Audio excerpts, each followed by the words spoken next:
Hey guys, कैसे आप लोग? आई होप आप सब अच्छे होंगे। मैं बहुत बढ़िया हूँ। सीए फाउंडेशन वालों, आई होप कि आपने आरटीपी कंप्लीट कर लिया हुआ है। यानी कि आरटीपी जो मैंने दो पार्ट में रिलीज किया था, उसमें पार्ट वन जो अमेंडमेंट क्वेश्चन कवर था एंड पार्ट टू जो आरटीपी के क्वेश्चन थे वो मैंने करवा दिए थे। Now it's time for MTP mock test paper. तो मैं आपके साथ सबसे पहला मॉक टेस्ट पेपर आज डिस्कस करने वाला हूँ। तो वो मॉक टेस्ट पेपर क्या है, आज अपन लोग क्या क्या करेंगे, वो अपन लोग देखते हैं। ठीक है। हाँ जी। तो देखा जाए। ओके। नाउ शुरू करते हैं। कहाँ गया, कहाँ गया, कहाँ गए भाई? आ जाओ। Okay. So here it is. ये देखो, ये जो अपना इंस्टीट्यूट का एमटीपी है, मैंने इसको क्या किया है, मैंने इसको इस तरीके से ड्राफ्ट किया है। ठीक है। इंस्टीट्यूट का एमटीपी है as it is, there is no such change. अब देखो। पहला क्वेश्चन क्या है अपना? पहला क्वेश्चन है कि मिस्टर मूर्ति जो है वो ट्रैवल कर रहा है मनाली अपनी वाइफ के साथ में, हिमालय ट्रैवल प्राइवेट लिमिटेड के बस में। But due to some technical defect in the bus, bus में कोई तकनीकी खराबी होने की वजह से ड्राइवर ने क्या किया, बस को रास्ते में ही रोक दिया। और ठंड वाली रात थी। ड्राइवर ने एडवाइस दिया पैसेंजर को कि वो कहीं पे शेल्टर ले ले नियरेस्ट होटल में। और यहाँ से जो नियरेस्ट होटल है वो 1 किलोमीटर के डिस्टेंस पे था। ठीक है, यानी जहां बस खराब हुई वहां से 1 किलोमीटर के डिस्टेंस पे। मिस्टर मूर्ति की वाइफ जो है वो, मिस्टर मूर्ति की जो वाइफ है, उनको क्या हुआ, ठंड लगी और वो बीमार हो गई। ठंड लगी और वो बीमार हो गई। And she has to walk in the cold night to reach the hotel. Wow. Mister Murthy की वाइफ को क्या करना पड़ा, उस ठंड वाली रात में वॉक करके होटल जाना पड़ा। मिस्टर मूर्ति ने केस फाइल किया किसके अगेंस्ट में, हिमालय ट्रैवल प्राइवेट लिमिटेड के अगेंस्ट में, कि वो उनको डैमेज पे करे for the personal inconvenience and for hotel charges and for medical treatment of his wife. तो बेटा एक्सप्लेन करो whether Murthy would get the compensation for which he filed the suit.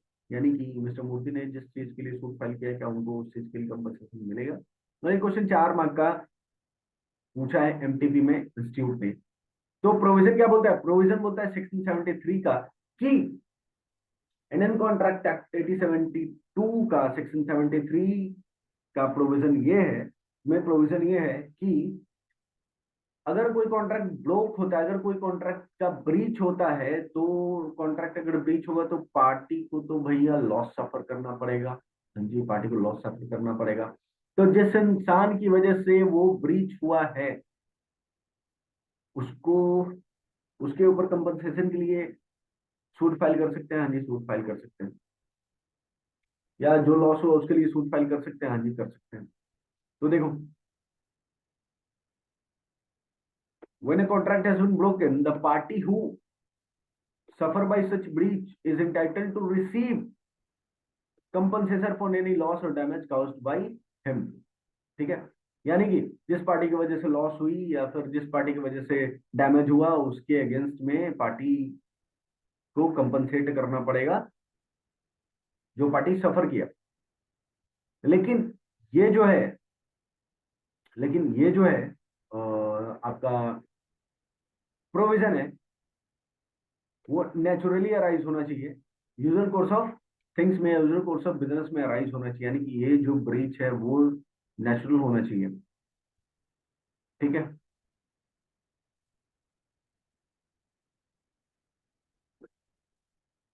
लेकिन तो उसके लिए आपको कंपनसेशन मिलेगा। लेकिन कंपनसेशन किस चीज के लिए नहीं मिलेगा? कोई भी रिमोट रिमोट लॉस या फिर इनडायरेक्ट लॉस के लिए आपको कोई भी डैमेज नहीं मिलेगा। ठीक है, ये प्रोविजन है 73 का। अब क्या बोलता है, किस चीज के लिए मिस्टर मूर्ति ने केस फाइल किया था, सूट फाइल किया था? तो मिस्टर मूर्ति ने सूट फाइल किया था कि against Himalaya travel private limited for damage for the personal inconvenience. Personal inconvenience के लिए हुआ, उसके लिए डैमेज के लिए सूट फाइल किया था। होटल चार्ज के लिए सूट फाइल किया था एंड मेडिकल ट्रीटमेंट ऑफ अपनी वाइफ का मेडिकल ट्रीटमेंट के लिए उन्होंने सूट फाइल किया था। लेकिन अब हुआ क्या, प्रोविजन आपने पढ़ लिया, क्वेश्चन का फैक्ट पढ़ लिया, कंक्लूजन क्या निकलेगा? कंक्लूजन ये है कि एक बात बताओ, पर्सनल इनकन्वीनियंस हुआ, उसके लिए ट्रैवल एजेंसी पे करेगी क्योंकि ये नेचुरल है। होटल चार्जेस भी पे करेगी। क्योंकि बस ट्रैवल एजेंसी का काम क्या है, पैसेंजर को एक डेस्टिनेशन से दूसरे एक प्लेस से दूसरे प्लेस तक पहुंचाने का। ठीक है, मिडवे में बस खराब हो जाती है तो भैया ये तो लॉस है ना। हाँ लॉस है, क्यों? बिकॉज ऑफ, अगर से फॉर एग्जांपल मैं बोलूं कि अगर कोई ट्रैवल एजेंसी है तो उसको अपना गाड़ी मेंटेन तो करना पड़ेगा ना। अगर वो मेंटेन नहीं करेंगे तो कुछ भी हो सकता है। तो इन जनरल ये लॉ अजम्पशन करके चलता है कि जो भी गाड़ियां हैं वो क्या है, मेंटेन्ड है। ठीक है, इन दैट केस फैक्ट और प्रोविजन के बेसिस पे कंक्लूजन क्या निकलेगा कि मिस्टर मूर्ति जो वो सिर्फ क्लेम करेगा डैमेज किस चीज के रिगार्डिंग, पर्सनल इनकन्वीनियंस के रिगार्डिंग एंड होटल चार्जेस के रिगार्डिंग डैमेज क्लेम करेगा। लेकिन वाइफ को ठंड लगी और वाइफ पैदल गई, वाइफ को ठंड लगी, वाइफ बीमार हुई, वाइफ को पैदल लेके गया होटल तक, this is a case of remote loss ना। ये तो वही हो गया कि ठीक है, आपके बस से ट्रैवल कर रहे थे, मेरी वाइफ को ठंड लग गया, मेरी वाइफ बीमार हो गई, अरे ये तो भैया रिमोट लॉस है। अरे उसको थोड़ी पता है, वो नेचुरल राइज थोड़ी हुआ है, बस वाले को थोड़ी पता है कि आपकी वाइफ को क्या हुआ। वो दो चीजों के लिए सिर्फ और सिर्फ क्या करेगा, कंपनसेट करेगा, पर्सनल इनकन्वीनियंस जो हुआ उसके लिए एंड होटल का चार्ज के लिए, मेडिकल ट्रीटमेंट के लिए नहीं करेगा। क्यों? क्योंकि मेडिकल ट्रीटमेंट जो हो गया वो क्या हो गया, रिमोट और इंटरेक्ट लॉस का केस हो गया। क्लियर है? हाँ जी भैया। नाउ सेकंड क्वेश्चन, रोहन ने एक ओपीसी कंपनी इनकॉर्पोरेट किया है, ठीक है, और the memorandum of OPC indicate that, उस ओपीसी के मेमोरेंडम में क्या इंडिकेट कर रहा था कि उसके भाई का नाम विनोद, उसका भाई विनोद जिसका नाम एज ए नॉमिनी था, जो विनोद एज ए नॉमिनी था ओबीसी में। एक बात बताओ, at the time of incorporation of OPC एक नॉमिनी अपॉइंट करना पड़ता है ओपीसी में। हाँ जी भैया, नॉमिनी अपॉइंट करना पड़ता है ओपीसी में। वाई? क्योंकि अगर ओपीसी का मेंबर सलट जाता है, ओबीसी के मेंबर की डेथ हो जाती है, इन दैट केस ओबीसी का जो नॉमिनी है वो मेंबर बन जाता है after disease of its members, right? अब देखो, हाउएवर हुआ क्या, केस क्या है कि विनोद ने स्टार्ट किया एक नया बिजनेस, वो भी अब्रॉड में, और वो इंडिया छोड़ना चाह रहा है परमानेंटली, इंडिया छोड़ने जा रहा है permanently. Due to this fact Vinod ने क्या किया, अपना नॉमिनेशन का कंसेंट विड्रॉ कर लिया उस ओबीसी से।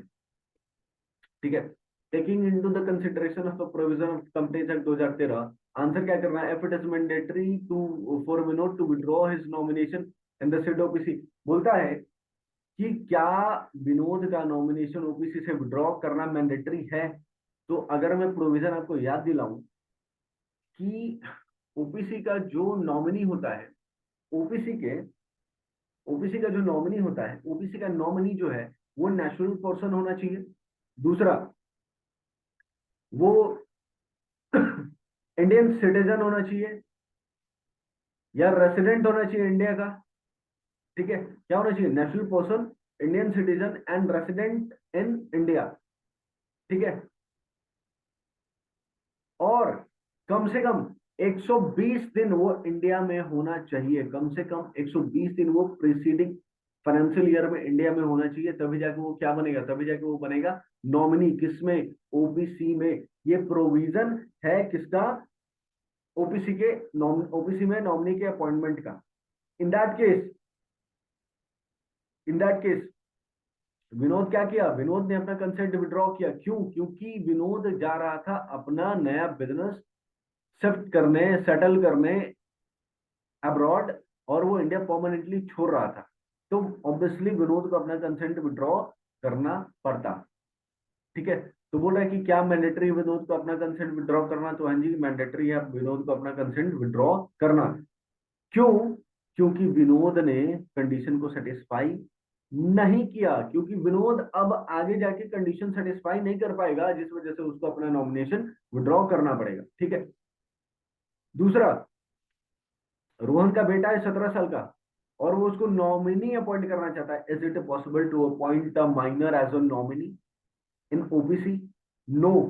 Rohan cannot make his 17-year-old son as a nominee in the OBC, क्योंकि ना कोई माइनर ओबीसी में मेंबर बन सकता है और ना ही ओबीसी में नॉमिनी बन सकता है, ठीक है, और ना ही कोई बेनिफिशियल इंटरेस्ट होल्ड कर सकता है उस ओबीसी में। क्लियर है? ये दूसरा क्वेश्चन था, ये भी इंस्टीट्यूट 4 मार्क के लिए इंस्टीट्यूट ने पूछा। नाउ थर्ड वन, तीसरा क्वेश्चन क्या है? A breach of condition can be treated as a breach of warranty.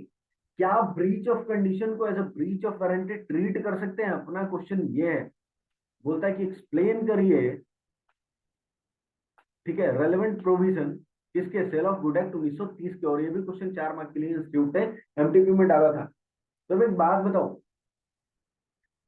अपन लोगों ने कुछ केसेस पढ़े थे जहां पे ब्रीच ऑफ कंडीशन को ब्रीच ऑफ वारंटी ट्रीट कर सकते हैं, ठीक है, ब्रीच ऑफ कंडीशन को ब्रीच ऑफ वारंटी ट्रीट कर सकते हैं। और ब्रीच ऑफ कंडीशन को जब ब्रीच ऑफ वारंटी ट्रीट करेंगे तो कॉन्ट्रैक्ट को रेपुडिएट नहीं कर सकते, सिर्फ और सिर्फ डैमेज क्लेम कर सकते हैं, सिर्फ और सिर्फ डैमेज क्लेम कर सकते हैं। अब देखो, कुछ केसेस हैं जहां पे ब्रीच ऑफ कंडीशन को ब्रीच ऑफ वारंटी ट्रीट करते हैं। देखो, a contract is not avoided even on the account of breach of condition, ठीक। तो सबसे पहला एक बात बताओ, जहां पे बायर ने ही वेव कर दिया, ब्रीच ऑफ कंडीशन को ब्रीच ऑफ वारंटी ट्रीट कर लिया, इन दैट केस बायर सिर्फ और सिर्फ क्या कर सकता है? डैमेज क्लेम कर सकता है। क्यों? क्योंकि बायर ने कंडीशन को एज अ वारंटी ट्रीट कर लिया है, ठीक है। Now second one, where the buyer elect to treat the breach of condition as a breach of warranty, जहां पे बायर अपनी इच्छा से उसने चुना कि हाँ मैं ब्रीच ऑफ कंडीशन को as a breach of warranty treat करूंगा, इन that case he can only claim damage instead of रेपुडिएटिंग the contract. यानी कि is not going to repudiate, cancel his contract, he is just only claim damages. Thus the buyer is not waived the condition but decide to treat it as warranty. In that case buyer जो है वो condition को wave नहीं करेगा, वो condition को as a warranty treat करेगा। Now third one, where the contract is non severable. What is the meaning of non severable? यानी कि जहां पे कॉन्ट्रैक्ट को अलग अलग नहीं कर सकते हैं, सेपरेट नहीं कर सकते हैं, and buyer has accepted either the whole goods or any part thereof. और जहां पे बायर या तो पूरे गुड्स को एक्सेप्ट करेगा, नहीं तो गुड्स के पार्ट को एक्सेप्ट करेगा, पार्ट में एक्सेप्ट करेगा, या तो पूरा गुड्स एक्सेप्ट करो नहीं तो पार्ट में एक्सेप्ट करो, इन that case condition is treated as warranty. या फिर where the fulfilment of any condition और warranty is executed by law, और जहां पे लॉ में चेंजेस होने की वजह से या फिर इम्पॉसिबिलिटी, कोई इम्पॉसिबिलिटी होने की वजह से कंडीशन को ट्रीट नहीं किया जा सकता, कंडीशन को फुलफिल नहीं किया जा सकता, इन दैट केस सिर्फ और सिर्फ वारंटी बचा, तो उसको एज ए वारंटी ट्रीट करेंगे। क्लियर है? नहीं सर, क्लियर है? तो ये एक और क्वेश्चन था, breach of condition and breach of warranty, ठीक है। Now next one, explain the term contingent contract with the reference to Indian Contract Act with the help of an example and also discuss the rule relating to enforcement of contingent contract। क्या बोलता है कि contingent contract को explain करें with the reference of Indian Contract Act 1872, ठीक है।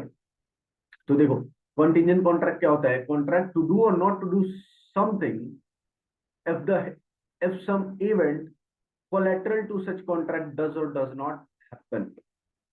वैसा contingent contract क्या होता है? ये वो कॉन्ट्रैक्ट होता है जो या तो कुछ करने के लिए होता है या फिर कुछ नहीं करने के लिए होता है। ये जो कुछ करना है या फिर कुछ नहीं करना है, ये जो इवेंट है वो डिपेंड करेगा किस पे? कुछ सिचुएशन पे, कुछ इवेंट के ऑकरेंस पे या इवेंट के नॉन ऑकरेंस पे, उसको बोलते हैं contingent contract. A contract to do or not to do something if some event collateral to such contract does or does not happen। यानी कि ये तभी होगा जब या तो वो इवेंट हैपन होगा या फिर वो इवेंट हैपन नहीं होगा। क्लियर है? जैसे a contract pay to be कितना? 1 लाख रुपया if B house is burnt. क्या बोल रहा है? ये बोलता है बी को, अगर तुम्हारा घर जल गया तो हम तुमको 1 लाख रुपया देंगे। अरे गोगा है क्या तुम?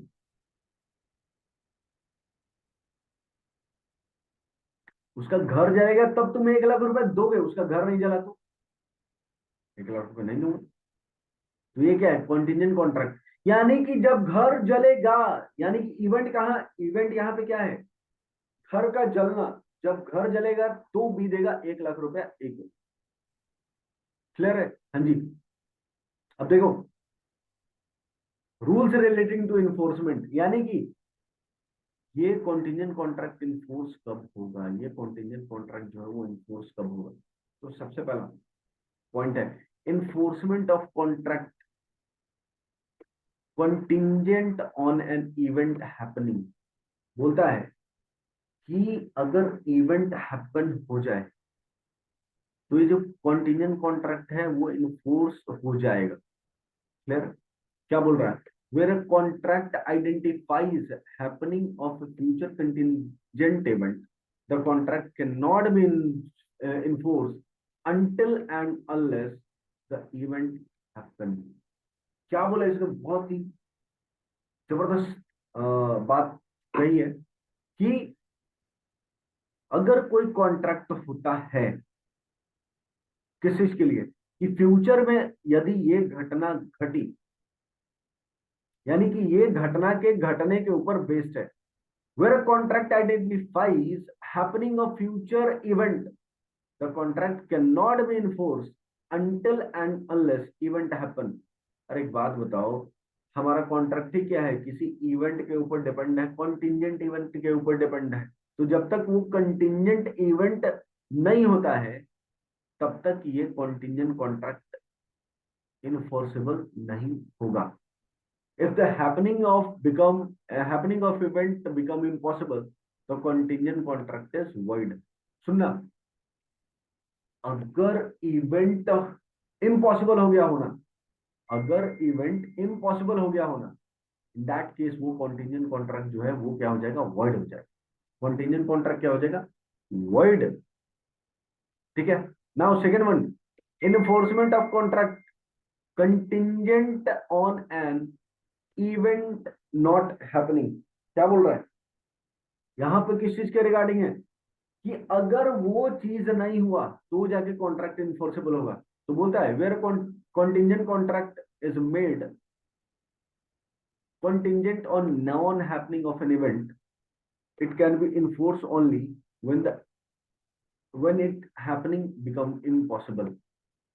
यानी कि ये कॉन्ट्रैक्ट तभी इम्पॉसिबल होगा जब उस, सॉरी, ये कॉन्ट्रैक्ट तभी इनफोर्सेबल होगा जब उस इवेंट का होना इम्पॉसिबल हो जाए। जब उस इवेंट का होना इम्पॉसिबल हो जाए तब जाके नॉन हैपनिंग वाला पार्ट इनफोर्सेबल होगा। Clear? Now a contract would cease to be enforceable if it is contingent upon the conduct of a living person when that living person does something to make the event or conduct as impossible of happening। क्या बोल रहा है? Third point में क्या बोलता है कि a contract would ceases to be enforceable if it is contingent upon the conduct of a living person। यानी कि ये जो कॉन्ट्रैक्ट हुआ है ये किस चीज के ऊपर हुआ है? किसी जिंदा इंसान, लिविंग व्यक्ति के ऊपर। अगर वो जिंदा इंसान उस काम को करता है या फिर उस इवेंट को या उस कंडक्ट को करता है तो जाके ये कॉन्ट्रैक्ट क्या होगा? इनफोर्सेबल होगा। ठीक है। Now fourth one, contingent on happening of a specified event within a fixed time। सुनना, यहाँ पे कंटिजेंसी, यहाँ पे इन्फोर्सेबिलिटी किसके ऊपर डिपेंड करता है? कि कोई वैसा काम जो उस स्पेसिफाइड पीरियड ऑफ टाइम में हो जाना चाहिए, वो स्पेसिफाइड इवेंट एक फिक्स टाइम में हो जाना चाहिए, वो स्पेसिफाइड इवेंट एक फिक्स टाइम में हो जाना चाहिए। बोलता है कि if specified uncertain event happen with in the fix time it become void। At the expiration of the fixed time, such event has not happened, or if before the fixed time, the event become impossible। क्या बोला?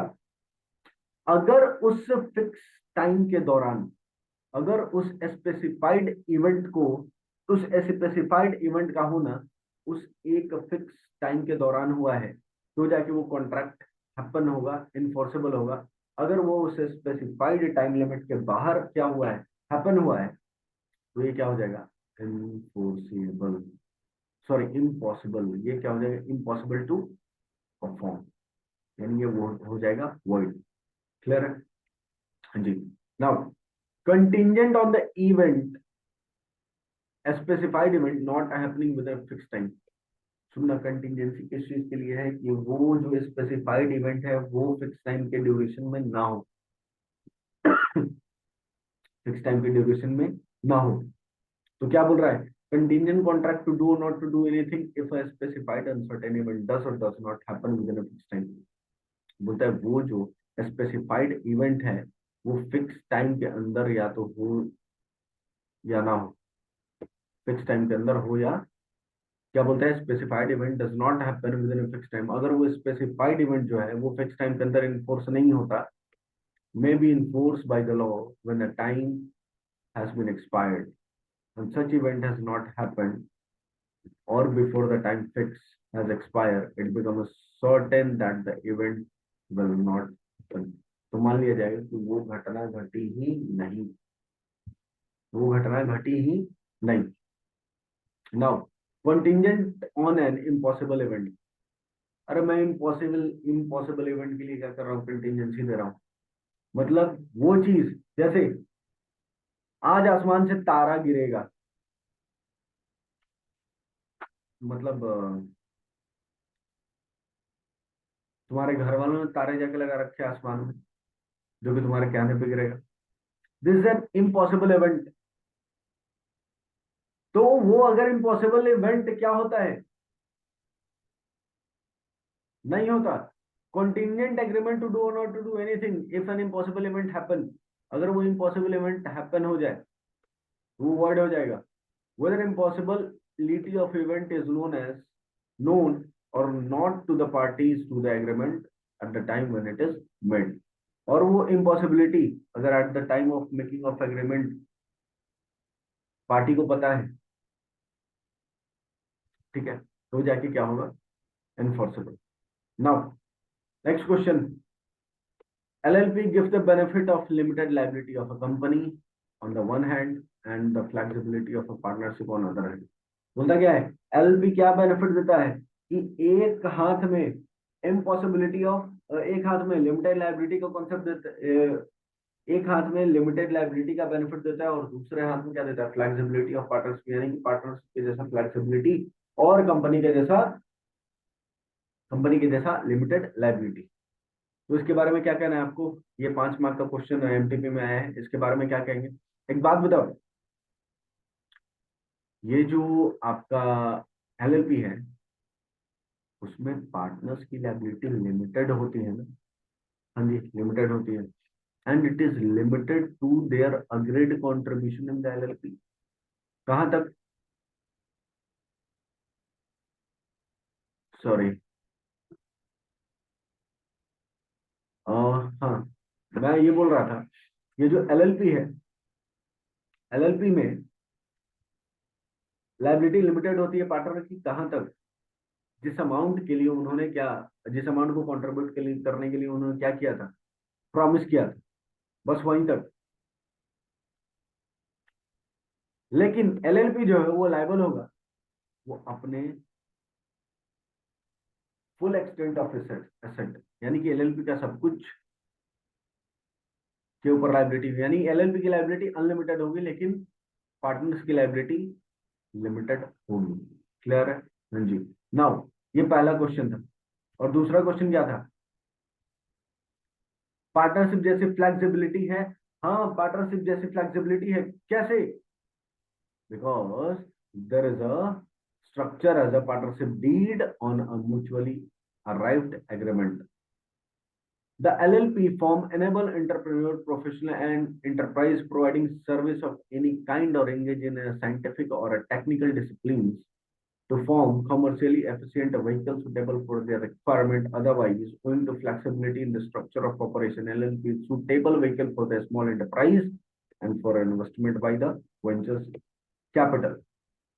Flexibility है भैया, flexibility कैसे है, किस sense में है? क्योंकि यहाँ पे फ्लेक्सिबिलिटी है पार्टनरशिप के जैसे कि आप म्यूचुअली, एक minute,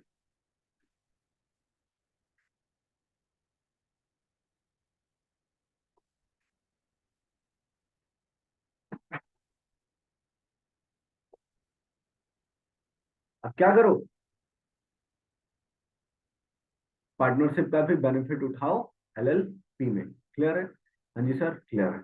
now next one, define partnership and name of essential element for the existence of partnership as the Indian Partnership Act 1932 and explain any two such elements in the detail। ये question 6 mark का MTP में पूछा है institute ने, और सबसे पहले उन्होंने पूछा, इंस्टीट्यूट का क्वेश्चन क्या है कि डिफाइन पार्टनरशिप। तो पार्टनरशिप क्या होता है? It is a relation between the person who agree to share the profit of a business carried by all or any of them acting for all। Partnership का definition क्या होता है? Partnership क्या है? It is a relation between two और more person. ये दो या दो से ज्यादा इंसानों के बीच का क्या है? रिलेशन है, जिसमें वो दो या दो से ज्यादा इंसान क्या करते हैं? अग्री करते हैं कि पार्टनरशिप से जो भी हम लोग मिलकर जो बिजनेस करेंगे, उससे जो भी पैसे आएंगे वो हम इक्वली बांटेंगे या एज पर एग्रीमेंट बांटेंगे, और जो लॉस होगा वो भी इक्वली डिस्ट्रीब्यूट करेंगे, एज पर एग्रीमेंट डिस्ट्रीब्यूट करेंगे, चाहे बिजनेस सब मिलके चलाए या सबके बदले कोई एक चले। क्लियर है? ये है पार्टनरशिप का डेफिनेशन। ठीक है, अब देखो इसके 5 एसेंशियल एलिमेंट मैं आपको बताता हूं। सबसे पहला, एसोसिएशन ऑफ टू और मोर पर्सन। ऐसा ना, पार्टनरशिप बनाने के लिए दो या दो से ज्यादा व्यक्ति चाहिए। हाँ, अकेले पार्टनरशिप थोड़ी करोगे, पार्टनरशिप करने के लिए दो या दो से ज्यादा लोग चाहिए होते हैं। क्लियर है? पार्टनरशिप के लिए दो या दो से ज्यादा लोग चाहिए होते हैं। एक मिनट दोस्त। ओके, लेकिन ना मिनिमम पार्टनर दो चाहिए, ये तो पार्टनरशिप एक्ट ने बताया, लेकिन मैक्सिमम कितना चाहिए पार्टनरशिप नहीं बताया, ये बताया कंपनीज एक्ट ने। ये कंपनीज एक्ट ने बताया है क्या कि मैक्सिमम लिमिट कितना होगा? 50। क्लियर है? नाउ ये पहला एसोसिएशन ऑफ टू और मोर पर्सन होना चाहिए। नाउ अग्रीमेंट होना चाहिए, उनके बीच में एग्रीमेंट होना चाहिए ना। एग्रीमेंट किस चीज के रिगार्डिंग? वो एग्रीमेंट क्या हो सकता है? रिटन भी हो सकता है, ओरल भी हो सकता है। क्लियर? वो रिटन भी हो सकता है, ओरल भी हो सकता है। एग्रीमेंट क्या होना चाहिए? एग्रीमेंट होगा, किस चीज के एग्रीमेंट होगा? इस चीज के रिगार्डिंग की बेसिकली जो भी प्रॉफिट एंड लॉस होंगे वो क्या एज पर एग्रीमेंट क्या होंगे? डिस्ट्रीब्यूट होंगे या फिर इक्वल डिस्ट्रीब्यूट होंगे। ना बिजनेस होना चाहिए। अरे पार्टनरशिप काहे बनाए भाई? बिजनेस करने के लिए ना। बिजनेस करेंगे क्या? बिजनेस में या तो हम ट्रेड करेंगे या फिर या तो हम गुड्स प्रोवाइड करेंगे या फिर हम सर्विस प्रोवाइड करेंगे। तो ये बिजनेस एग्जिस्ट करना चाहिए ना। एग्रीमेंट टू शेयर प्रॉफिट, तो प्रॉफिट भी तो शेयर करना है। हाँ जी भैया, प्रॉफिट शेयर करना है। अब लॉस शेयर करने के लिए तो सिर्फ पार्टनरशिप बनाएंगे नहीं। And now business carried on by all और any of them acting for all. या तो सब लोग मिलकर बिजनेस चलाओ या सबके बदले कोई एक बिजनेस चलाएगा। क्लियर है? ये कुछ ये 5 एलिमेंट है पार्टनरशिप के। क्लियर है जी? हाँ जी सर, क्लियर है, क्लियर है, क्लियर है। नाउ यही क्वेश्चन है जो मैं आपको उधर डिस्कस कर रहा हूँ। ठीक है, okay. Now next question, Kapil went to a departmental store to purchase a steel pan. Kapil कहाँ गया? डिपार्टमेंटल स्टोर गया, क्या परचेज कर रहे हैं? पैन परचेज करने गया। पैन, परमानेंट अकाउंट नंबर नहीं, पैन, स्टील पैन। ठीक है। He asked the salesman about the area in departmental store where the steel pan are kept। उसने डिपार्टमेंटल स्टोर में सेल्समैन से पूछा कि स्टील पैन कहाँ पे रखा हुआ है। सेल्समैन ने इंडिकेट किया है कि कौन से एरिया में रखा हुआ है, और इंस्ट्रक्शन के साथ with that steel pan other metal pan were also kept। क्या बोला? स्टील पैन तो रखे ही है, साथ ही साथ उसके साथ अदर मेटल वाले भी पैन रखे हुए हैं। Kapil wrongfully pick the aluminium pan in the place of steel pan. अब देखो कपिल ने क्या किया, उसको पिक करना था स्टील पैन, उसने पिक किया एल्युमिनियम पैन। ठीक है। The salesman watch but said nothing to Kapil. Salesman ने देखा बट उसने कपिल को कुछ नहीं बोला। Kapil reached his house and found that the pan was not a steel pan but actually a aluminum pan. Kapil filed a suit against the Department of State for the fraud. Fraud का क्या किया है, fraud का क्या किया है, case किया है किसके ऊपर, डिपार्टमेंटल स्टोर के ऊपर, कि फ्रॉड का, फ्रॉड हुआ है मेरे साथ। अब एक बात बताओ, कपिल ने पूछा था कि स्टील पैन कहाँ रखा हुआ है। हाँ जी पूछा था। क्या स्टोर,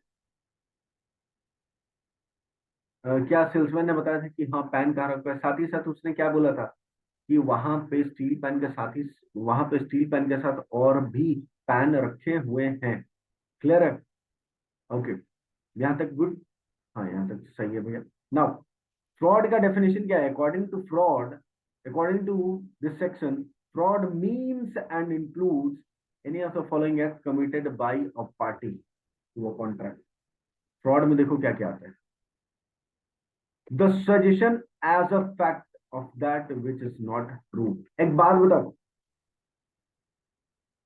किसी को सजेस्ट कर रहे हैं लेकिन हमको पता है कि वो सही नहीं है, वो सही नहीं है।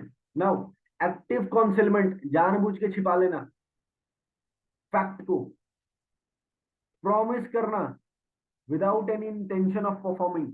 हम किसी को प्रॉमिस कर दिए, इंटेंशन ये था कि उसको परफॉर्म नहीं करना है। ये तुम लोग वाला बाबू सोना वाला नहीं चल रहा है प्रॉमिस, ये कोई और प्रॉमिस की बात हो रही है। Now any other act फीटेड to deceive, इसको चीट करने के लिए कुछ काम किए, या फिर एनी अदर एक्ट और omission as the law specifically declare fraudulent, या फिर कोई ऐसा एक्ट या फिर कोई ऐसा मिशन जिसको लॉ ने स्पेसिफिकली क्या रख कर रखा है, फ्रॉड डिक्लेयर कर रखा है। ठीक है।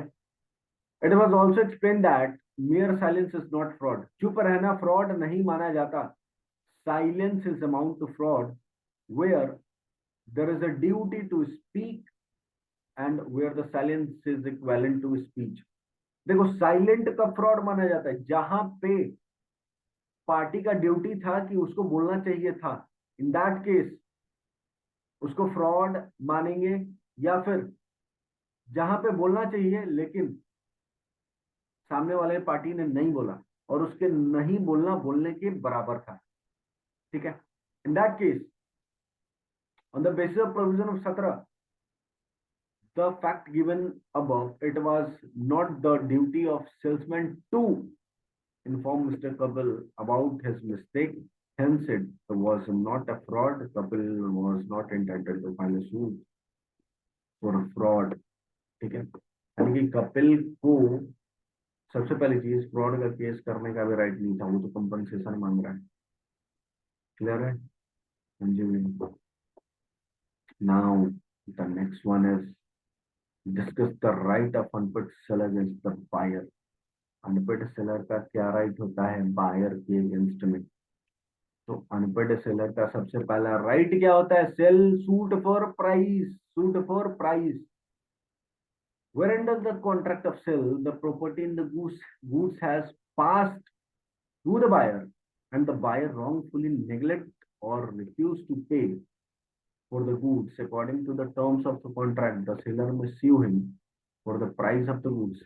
देख प्रोविजन क्या बोला, प्रॉपर्टी जो पास हो गया किसको, बायर को, एंड बायर ने रॉन्गफुली नेग्लेक्ट कर दिया या फिर पे करने से रिफ्यूज कर दिया, दैट केस सेलर जो है वो सूट फाइल करेगा। Now under the contract of sale price is payable on a certain day irrespective of the delivery and the buyer wrongfully neglect or refuse to pay the price on such date, seller may sue him for the price। ठीक है। although goods has not passed, क्या बोला, second second line क्या बोलता है कि contract of cell है, ठीक है। प्राइस पे करना था सर्टेन डे को, भले ही आपको गुड्स मिले या ना मिले, लेकिन बायर ने पेमेंट करना से क्या कर दिया, मना कर दिया या फिर रिफ्यूज कर दिया। In that case buyer seller के पास राइट है unpaid seller value. Clear? Again, now next one, sued for damage for non-acceptance, where the buyer wrongfully neglect or refuse to accept the goods and pay for the goods. Seller may sue for damage for non-acceptance. Oh, क्या बोल दिया? बोला ये कि non acceptance की वजह से, यानी कि गुड्स तो गया बायर के पास, बट बायर ने रिफ्यूज कर दिया। बायर के पास गुड्स गया, लेकिन बायर ने क्या कर दिया, रिफ्यूज कर दिया। इन दैट केस सिर्फ और सिर्फ नॉन एक्सेप्टेंस के लिए डैमेज क्लेम करेंगे। Now, repudiation of contract before due date, और ड्यू डेट के पहले ही क्या कर दी, कॉन्ट्रैक्ट कैंसिल कर दी, तो भैया डैमेज देना पड़ेगा। क्या करना पड़ेगा, डैमेज देना पड़ेगा। और अगर कॉन्ट्रैक्ट के ड्यू डेट के पहले कॉन्ट्रैक्ट को रेपुडिएट करते हैं तो इसको माना जाएगा anticipatory breach of contract, anticipatory breach of contract. ठीक है, हाँ जी। Now, suit for interest, suit for interest का मतलब where there is a specific agreement between the seller and the buyer as to interest on the price of goods from the date on which payment become due, the seller may recover interest from the buyer. If however there is no specific agreement to this effect, the seller may charge interest on the price when it become due from such date as may be notified by the buyer. In the absence of any contract to the contrary, the court may award interest to the seller in the suit by him as a rate as it think fit. Clear है? होता है क्या, interest के लिए suit file कर सकते हैं, यानी कि आपको जो अमाउंट मिलना था वो आपको तो अमाउंट मिला नहीं, अगर वो अमाउंट आप बैंक में जमा करते तो उससे आपको क्या आता है, इंटरेस्ट आता है, बट वो इंटरेस्ट आया नहीं, तो क्या उस इंटरेस्ट के लिए आप सूट फाइल कर सकते हैं, रुपया फाइल कर सकते हैं। Now in that case, in that case now in that cash payment तो ड्यू हो गया था, इन दैट केस पेमेंट ड्यू हो गया था, लेकिन पेमेंट मिला नहीं। और अगर बायर एंड सेलर अग्री किया हुआ इस चीज पे कि इंटरेस्ट चाहिए मेरे को, तो इंटरेस्ट देना पड़ेगा। क्लियर है? हाँ जी sir. Now next question, miss M is one of the four partner of XY Enterprise. He owes a sum of 6 crore from his friend Mr. Z, which is unable to pay on due time. ठीक है? So he wanted to sell his share in the firm to Mr. Z for settling the amount. In the light of the provision of Indian Partnership Act, discuss each of the following. Can Mr. M validly transfer his interest in the firm by the way of sale? होता है क्या, M transfer कर सकता है अपना interest by way of cell?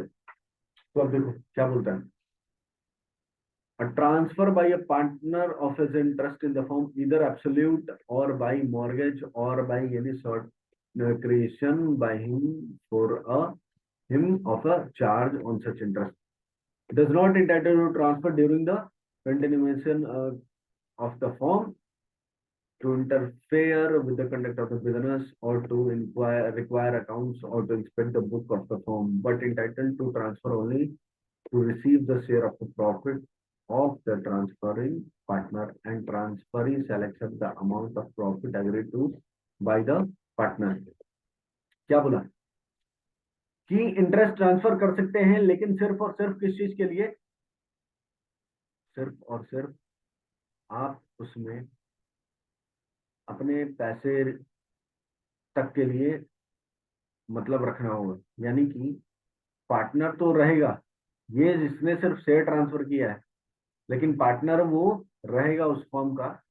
ठीक है, क्योंकि ये जो इंटरेस्ट ट्रांसफर होता है, ठीक है, ये this is not a valid transfer, right? यहाँ पे सिर्फ और सिर्फ इंटरेस्ट ट्रांसफर होगा, ना कि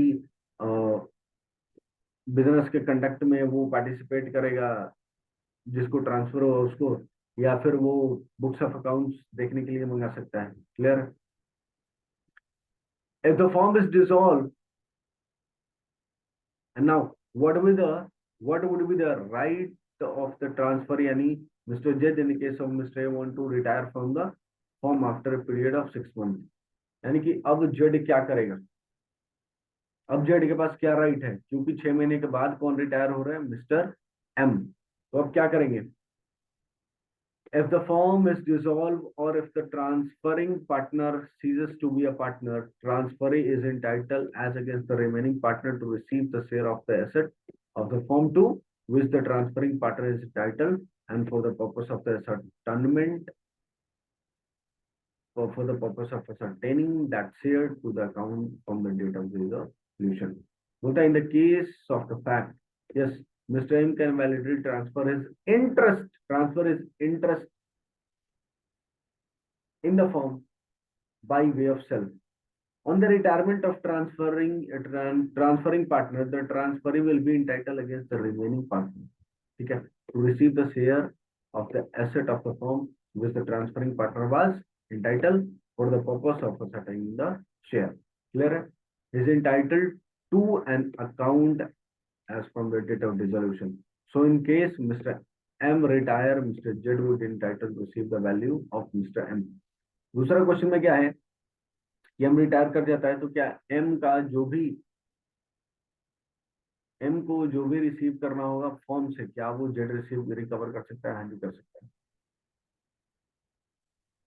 okay, now next one.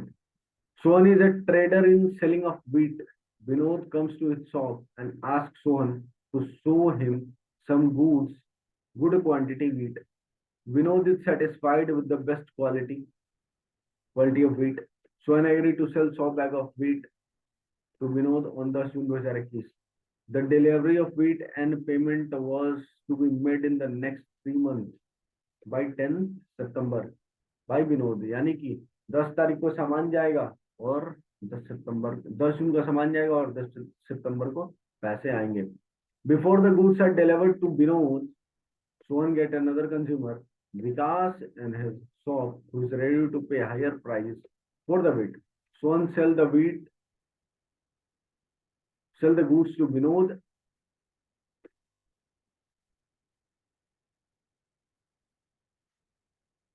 to Vikram. Vikram has no knowledge that the Sohan is not the owner of the goods. ले, ये वही केस है कि सामान पहले एक इंसान को बिका और सामान अभी भी दुकान वाले के पास रखा हुआ था, तो दुकान वाले ने क्या किया, कोई तीसरा पार्टी है उसने ज्यादा प्राइस दिए, वो क्या किया, सामान को किसी और को, उस पार्टी को बेच दिया जिसने हायर प्राइस दिया। क्या अब प्रोविजन डिस्कस करना है?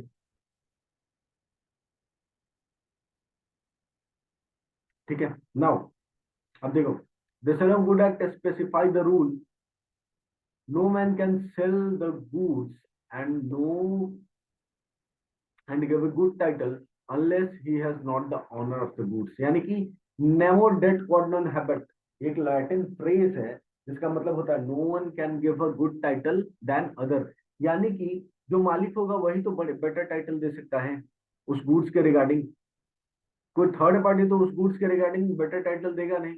इन दैट केस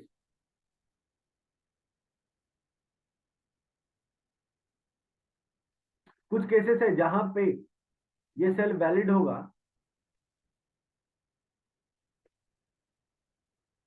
किसी और को गुड्स बिकने के बाद भी।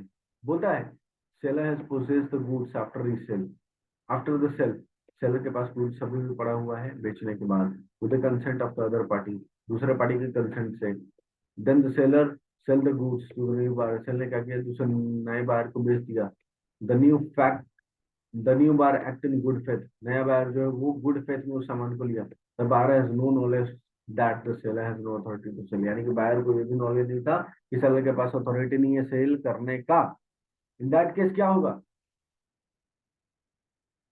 The sale made by Sohan to Vikram is a valid sale if Sohan is no longer the owner of the goods. मतलब ये कि जो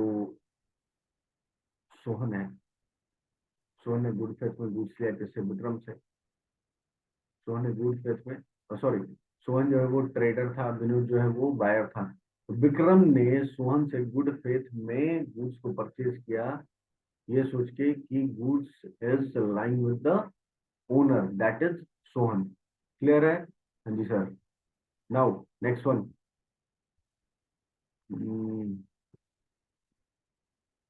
अगला क्वेश्चन, अगला क्वेश्चन क्या है? ABC limited wants to sell and purchase the iron rods. अरे ये तो आरटीपी में मैंने क्वेश्चन करा है, यानी कि यहाँ पे लिखो सेम एज आरटीपी। ये वही है, एसबरी कैरेज वाला केस। ठीक है, कि कंपनी के मेमोरेंडम में कुछ और लिखा हुआ था और वो कुछ और कर रहे हैं। ठीक, तो ये आई थिंक आरटीपी से कर लेना।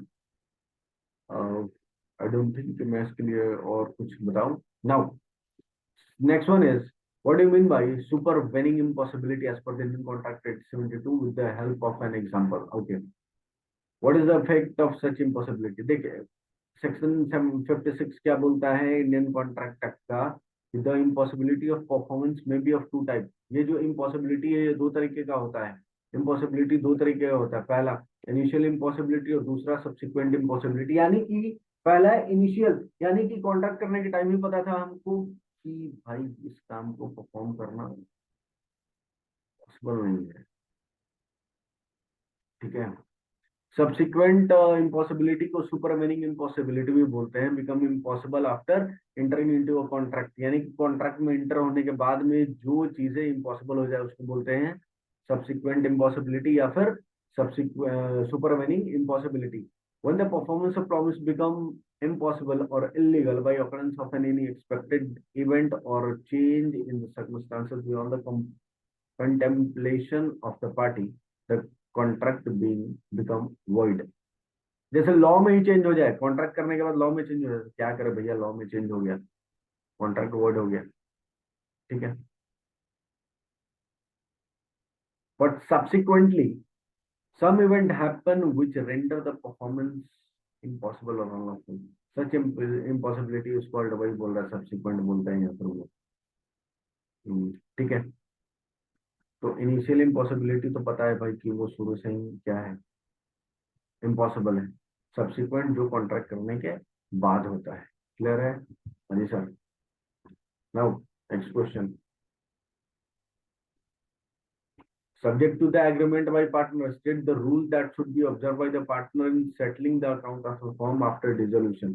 देख, डिसोल्यूशन के बाद बैंक अकाउंट को, फर्म के अकाउंट को कैसे क्या करेंगे, सेटल करेंगे। बोलता है mode of settlement of partnership account, section 48 बोलता है, and settling account of the firm after dissolution the following rule shall subject to the agreement by the partner. क्या क्या देखेंगे? सबसे पहला, loss including deficiency of capital shall be first paid out of profit। सबसे पहले जो loss हुआ है वो या फिर कैपिटल में डेफिशिएंसी हुआ है वो सबसे पहले पे आउट होगा, नेक्स्ट आउट ऑफ कैपिटल।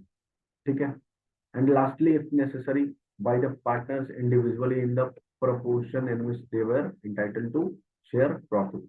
ठीक है, तो पहले क्या होगा, लॉस या डेफिशिएंसी जो है उसको पे आउट किया जाएगा। Now asset of the firm including some contribution by the partner who make up the deficiency of capital must be applied in the following manner। सबसे पहला, in paying the debt of the firm to third party or in paying each partner relatively what is due to him from capital। Now in paying to each partner relatively what is due to him on the account of capital and the received if any shall be divided among the partner in the proportion in which they were entitled to share profit। हम कुछ नहीं लिखा हुआ है तो PSR ratio में क्या करना है, बांट देना है। क्लियर है? तो ये 6 का क्वेश्चन बी था। नाउ 6 का question C, mister Raj formed a company with a capital of 50,000। okay, he sold his business to another company for 40,000। okay, for the payment of sell he accept the share worth 30,000। Okay, great. The balance 10,000 was considered as a loan and Mr. Raj secured the amount by issue of debenture. His wife and three daughters took one share each. Owing to a strike, the company was wound up. The asset of the company would be valued at 6,000. Debt dues unsecured debtor were 8,000. Mr. Rajat retained the entire sum of 6,000 or part payment of loan. To this, the other creditor objected. Their compensation, their contention was that a man could not owe any money to himself as the entire sum of 6,000 should be paid to them. अब करना examine क्या mister राज का right जो है and other का mister Raj and other creditor का right क्या होगा क्लियर है अब देखो सबसे पहला after incorporation company become separate entity हाँ जी corporate will refer to the legal concept whereby which the company is identified separate from its member of a company. The term corporate will refer to the concept that member of a company is shielded from the liability connected with the company action. सुना there is a concept behind called corporate will. That means कि after becoming a separate legal person company जो है company और company के member के बीच में पर्दा आ जाता है जिसको बोलते हैं कॉर्पोरेट विल. यानी कि अगर आपको कंपनी के अंदर कौन है वो देखना है तो उस पर्दे को हटाना पड़ेगा. क्लियर है ओके. फिर बोलता है कंपनी इनकर एनी डेट और contravenes any law, the corporate will concept implies that the members should not be liable for the those reason in other words they enjoy the corporate insultation. यानी कि अगर company कुछ करती है तो उसके मेंबर को कुछ नहीं होगा कंपनी को होगा. Thus the shareholder are protected from the fact of the company. The leading case law of Salomon versus Salomon Company Limited laid down the foundation of concept of corporate will and independent corporate personality. Based on the above provision, Mr. Oswald is entitled to asset of the company as he was a secured creditor for the company and the contention of the creditor that Mr. Raj and the company are the one and some person is trying wrong. Clear?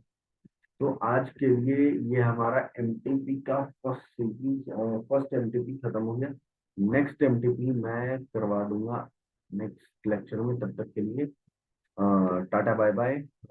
Lots of love guys and video को ज़्यादा से ज़्यादा share करो ताकि तुम्हारे friends को इस चीज़ की बेनिफिट मिल पाए. ठीक है okay. Thank you so much guys. Love you.